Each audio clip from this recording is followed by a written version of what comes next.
अस्सलाम वालेकुम, बिस्मिल्लाहिर्रहमानिर्रहीम। मैं डॉक्टर अंजुम रहमान। आज मैं आपसे डिस्कस करूंगी कि पेरीमेनोपॉज़ल क्या चीज़ होती है, कैसे खातून को पता चलेगा कि अब उसकी अंडेदानी प्रॉपर काम नहीं कर सक रही है और अब वो बच्चे होने की जो सलाहियत होती है उसके अंदर कम हो रही है। उसके क्या सिम्टम्स होंगे, क्या एज होती है बेसिकली, और हमें कैसे डायग्नोज होता है कि कोई पेशेंट हमारे पास आती है कि जी अब जो उसकी ओवरीज हैं या अंडेदानी प्रॉपर काम नहीं कर रही हैं और उसके अंदर बच्चे होने की सलाहियत कम हो रही है। देखिए, बेसिकली रिप्रोडक्टिव एज का एक ड्यूरेशन है। यूजुअली हमारी पॉपुलेशन में मीनोपॉज यानी माहवारी बन होने की एज 50 साल के बाद होती है।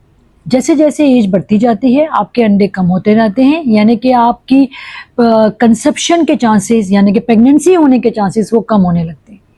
सो नंबर 1 फैक्टर बहुत इंपॉर्टेंट है एज का। फिर वो ख़वातीन जिनकी फैमिली हिस्ट्री है प्रीमेच्योर मीनोपॉज की, यानी कि टाइम से पहले मेंसेस बंद हो जाना। जैसे कि मैंने आपको बताया कि यूजुअली हमारी पॉपुलेशन में जो एज है जिसमें मीनोपॉज होता है, माहवारी बंद होती है, वो 50 साल के बाद है। मगर बहुत सारी फैमिलीज़ हैं जैसे कि माँ को, खाला को, बहन को, किसी को भी अगर यंग एज में मेंसेस बंद हो और वो आप जीन्स को कैरी कर रहे हैं तो हो सकता है कि आपको भी टाइम से पहले मेंसेस बंद हो जाए।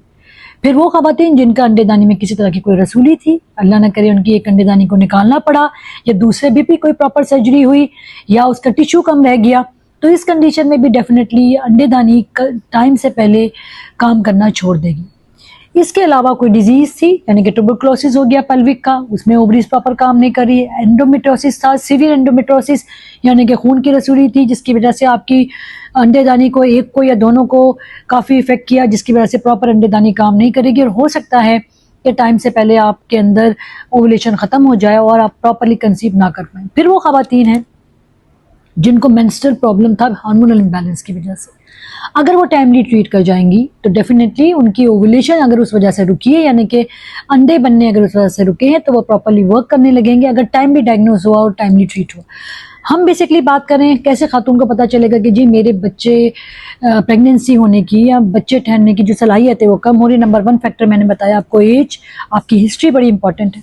फिर आपको कैसे लगेगा, डेफिनेटली जो वो ख़वातीन जो पेरीमेनोपॉज़ल में होती हैं या उनके साथ कोई भी इस किस्म की हाई रिस्क हिस्ट्री होती है, उन ख़वातीन में चिड़चिड़ापन होना, तलवों का जलना, तकलीफ होना हड्डियों में, या फिर नींद का प्रॉपर नहीं आना, या most importantly over the time वो देखेंगे कि जी उनके मेंसेस जो पैटर्न है वो ख़राब हो रहा है, ओवर द टाइम मेंसेस कम होता जा रहा है, दिन बढ़ रहे हैं, 2-2 महीने चढ़ के आ रहा है, जब आ रहा है बहुत कम आ रहा है। तो ये सारे फैक्टर्स हैं जो हमें बताते हैं कि माइट भी आप पेरीमेनोपॉज़ल एज में यानी कि मेंसेस बंद होने के पहली वाली ड्यूरेशन में है या फिर मेनोपॉज होने वाला है।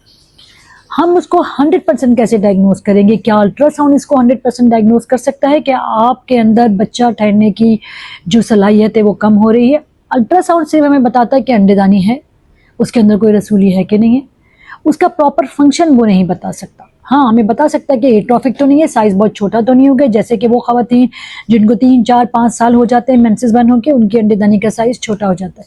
बट ओवरऑल 100% की श्योरिटी, स्पेशली वो ख़वातीन की जिनकी एज बहुत ज़्यादा नहीं है, जिनकी लेट मैरिज हुई है, वो बड़ी कंसर्न है कि वेदर वो कंसीव कर सकेंगे नहीं कर सकेंगे। उनके ख़ास किस्म के टेस्ट होते हैं जो हमें अंडेदानी का रिज़र्व यानी कि उसका मास बताते हैं कि वेदर वो इस काबिल है कि प्रेगनेंसी हो सके। उसके कुछ ख़ास टेस्ट हैं जिससे हम इजीली डायग्नोज कर पाते हैं, जैसे कि कुछ ख़ास खून के टेस्ट हैं जो हमें बताता है कि औरत मेनोपॉज़ल है, पेरीमेनोपॉज़ल है, वो किस फेज़ में है। जैसे मैंने आपको बताया बहुत सारी ख़वातीन हैं जिनको फैमिली हिस्ट्री है जल्दी मेनोपॉज हो जाने की यानी कि मेंसेस टाइम से पहले बंद हो जाने की, वो बड़ी कंसर्न होती हैं। तो बहुत ज़रूरी है कि अगर आपको कोई ऐसे सिम्टम्स हैं, स्पेशली आपको मेंस्ट्रुअल इरेगुलरिटी है, तो आप टाइमली अपने ये टेस्ट करवाएं, जिसको जैसे मैंने बताया कि हम नंबर 1 पे ओवेरियन रिजर्व चेक करते हैं यानी कि ओवरी का मास चेक करते हैं, उसमें इतनी ताकत है कि वो प्रॉपर अंडे बना सके, और नंबर 2 कि खुदा न खास्ता आप मेनोपॉज की तरफ तो नहीं जा रहे। ये सिंपल 2-3 टेस्ट हैं जिससे हम इजीली डायग्नोज कर लेते हैं। और अगर आपके पास अब ओवेरियन रिजर्व है तो टाइमली आप ट्रीट हो सकते हैं, या हो सकता है लेट मैरिज हो, आप IVF की तरफ जा रहे हों, आपका ओवा जो होता है वो फ्रीज हो सकता है। सो बहुत सारे अपॉर्चुनिटीज़ हैं जो आप अवेल कर सकते हैं ताकि टाइमली आप प्रेगनेंसी आपकी हो जाए और आप बे औलादगी से बच सकें। इसी के साथ मैं आपसे इजाज़त चाहूँगी। Thank you very much. Pakistan जिंदाबाद।